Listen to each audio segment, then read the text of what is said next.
আসসালামু আলাইকুম। আশা করি আপনার সকলে আল্লাহর রহমতে অনেক ভালো আছেন। তো বন্ধুরা, আমি আজকে আপনাদের মাঝে আরও একটি মহা ঔষধি গাছের শিকড় নিয়ে হাজির হয়েছি। তো বন্ধুরা, আপনারা কারা এই ঔষধি গাছের শিকড়গুলো সেবন করবেন? তো বন্ধুরা, আপনারা যারা যৌবনকালে অতিরিক্ত মাস্টারবেশন বা হস্তমৈথুন করতে করতে নিজেদের লিঙ্গের অবস্থা দুর্বল করে ফেলেছেন, এখন আপনাদের লিঙ্গ ঠিকমতো দাঁড়ায় না, অথবা দাঁড়ালেও 1 থেকে 1.5 মিনিটের মধ্যে নিতে পারে লিঙ্গ থেকে 1 থেকে 1.5 মিনিটের মধ্যেই আপনাদের মালা উঠে যাচ্ছে। তো বন্ধুরা, আপনারা এমত অবস্থায় বিবাহ করে কিন্তু অনেক দুশ্চিন্তায় বা হতাশায় ভুগছেন, কারণ আপনারা আপনার স্ত্রীর সাথে সহবাস করতে গেলে 1 থেকে 1.5 মিনিটের মধ্যে আপনাদের মালা উঠে যাচ্ছে, অথবা আপনারা আপনার স্ত্রীর কাছে একজন লজ্জিত পুরুষ, একজন ব্যর্থ পুরুষ হয়ে আছেন। আপনারা আপনার স্ত্রীর সাথে যদি দীর্ঘ সময় ধরে সহবাস করতে চান, তো বন্ধুরা তাদের জন্য আজকের এই মহা ঔষধি গাছের শিকড়টি। তো বন্ধুরা, আপনারা যদি ঔষধি গাছের শিকড়গুলো কবিরাজি নিয়মে সেবন করেন, তাহলে কিন্তু আপনারা আপনার স্ত্রীর সাথে দীর্ঘ সময় ধরে সহবাস করতে পারবেন। আপনার স্ত্রীকে আপনি 1 রাতের মধ্যে ঘায়াল করে দিতে পারবেন। আপনার স্ত্রীর সাথে কিন্তু আপনি 2 থেকে 3 ঘন্টার মতো সহবাস করতে পারবেন। আপনার স্ত্রী কিন্তু আপনার পা ধরে মাপ চাইতে বাধ্য হবে। আপনি আপনার স্ত্রীর কাছে একজন টাইগার পুরুষ, একজন বীর পুরুষ হয়ে যাবেন। তো বন্ধুরা, আপনাদের মেশিনকে কিন্তু আপনি 2 থেকে 3 ঘন্টার মতো দাঁড় করে রাখতে পারবেন। মেশিন কিন্তু পাগলা ঘোড়ার মতো দৌড়াবে। তো বন্ধুরা, আপনাদের মেশিন থেকে কিন্তু 2 থেকে 3 ঘন্টার মধ্যেও আপনাদের মাল আউট হবে না, যার ফলে কিন্তু আপনার স্ত্রী আপনার পা ধরে কান্না করতে বাধ্য হবে, পা ধরে মাপ চাইতে বাধ্য হবে। আপনি আপনার স্ত্রীর সাথে বিছানায় ঝড় তুলতে পারবেন। তো বন্ধুরা, এই ঔষধি গাছগুলোকে কিন্তু আমরা অনেকেই কম বেশি চিনে থাকি, কিন্তু এই ঔষধি গাছের গুণাগুণ সম্পর্কে জানি না। তো বন্ধুরা, আপনারা ভালোভাবে এই ঔষধি গাছের গুণাগুণ সম্পর্কে জেনে নিন। এটি কিন্তু যৌন রোগের একটি মহা ঔষধি গাছ বলা হয়। তো বন্ধুরা, আপনারা যারা ঔষধি গাছের গুণাগুণ সম্পর্কে আজকে জেনে গেলেন, তারা কিন্তু ঔষধি গাছগুলোকে আর কখনো অবহেলা করবেন না।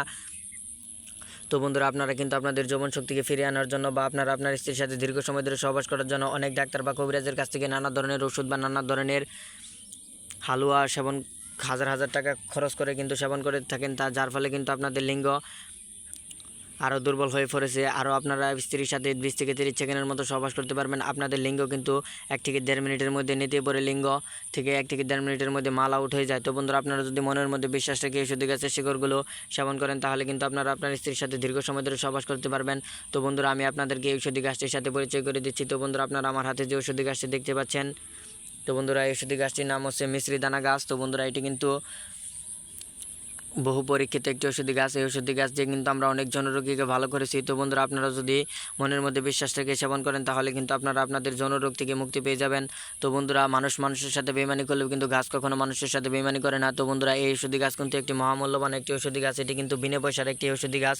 তো বন্ধুরা, আপনারা যদি মনের মধ্যে বিশ্বাস রেখে ঔষধি গাছগুলো টানা 7 দিন সেবন করতে পারেন, তাহলে কিন্তু আপনারা আপনার স্ত্রীর সাথে 2 থেকে 3 ঘন্টার মতো সহবাস করতে পারবেন। আপনার স্ত্রীকে আপনি 1 রাতের মধ্যে ঘায়াল করে দিতে পারবেন। আপনার মেশিন কিন্তু পাগলা ঘোড়ার মতো দৌড়াবে, পাগলা ঘোড়ার মতো টনটন করবে। তো বন্ধুরা, আপনারা অনেকেই জানাচ্ছেন যে আমাদের অনেক দিন ধরে দীর্ঘদিন ধরে অনেক স্বপ্ন দোষ হচ্ছে, অথবা ঘন ঘন স্বপ্ন দোষ হচ্ছে, যার ফলে কিন্তু আপনারা শারীরিকভাবে দুর্বল হয়ে পড়ছেন। তো বন্ধুরা, আপনারা যদি ঔষধি গাছের শিকড়গুলো সেবন করেন, তাহলে কিন্তু আল্লাহর রহমতে আপনাদের ঘন ঘন স্বপ্ন দোষ সম্পূর্ণভাবে ভালো হয়ে যাবে। আপনাদের বীজও কিন্তু অনেকটাই আঠার মতো গাঢ় হয়ে যাবে। আপনাদের বীজও যদি পানির মতো পাতলা হয়ে থাকে, তো বন্ধুরা, ঔষধি গাছের শিকড়গুলো সেবন করুন, আপনাদের বীজও কিন্তু আঠার মতো গাঢ় হয়ে যাবে। তো বন্ধুরা, আপনারা কীভাবে ঔষধি গাছের শিকড়গুলো সেবন করবেন, তার সঠিক নিয়মটি আমি আপনাদেরকে বলে দিচ্ছি। তো বন্ধুরা, ঔষধি গাছের শিকড়গুলো সেবন করার সঠিক নিয়ম হচ্ছে, ঔষধি গাছের শিকড়গুলো ভালোভাবে ধুয়ে, তো বন্ধুরা, এই যে মূল শিকড়টা দেখতে পাচ্ছেন, এই মূল শিকড় যদি পানের সাথে কিছুটা পরিমাণ দিয়ে 2 চা চামচ মধু, 1 চা চামচ কালিজিরা এবং কয়েকটি কিশমিশ দিয়ে যদি আপনারা পানটি সেবন করতে পারেন, তাহলে কিন্তু আপনারা আপনাদের যৌন রোগ থেকে মুক্তি পেয়ে যাবেন। আপনারা আপনার স্ত্রীর সাথে দীর্ঘ সময় ধরে সহবাস করতে পারবেন। আপনার স্ত্রীকে আপনি 1 রাতের মধ্যে ঘায়াল করে দিতে পারবেন। আপনি আপনার স্ত্রীর সাথে 2 থেকে 3 ঘন্টার মতো সহবাস করতে পারবেন। আপনার লিঙ্গ কিন্তু 2 থেকে 3 ঘন্টার মতো দাঁড় করে রাখতে পারবেন। লিঙ্গ কিন্তু পাগলা ঘোড়ার মতো দৌড়াবে, পাগলা ঘোড়ার মতো টনটন করবে। তো বন্ধুরা, আমরা আমাদের চ্যানেলে প্রতিনিয়ত কবিরাজি ভিডিও আপলোড করে থাকি। আমার এই ভিডিওটি যদি আপনাদের একটু ভালো লেগে থাকে, তাহলে অবশ্যই ভিডিওতে একটি লাইক, একটি কমেন্ট এবং চ্যানেলটি সাবস্ক্রাইব করে দেবেন। আমাদের নতুন নতুন কবিরাজি ভিডিওগুলো আপনারা সবার আগে পেয়ে যাবেন।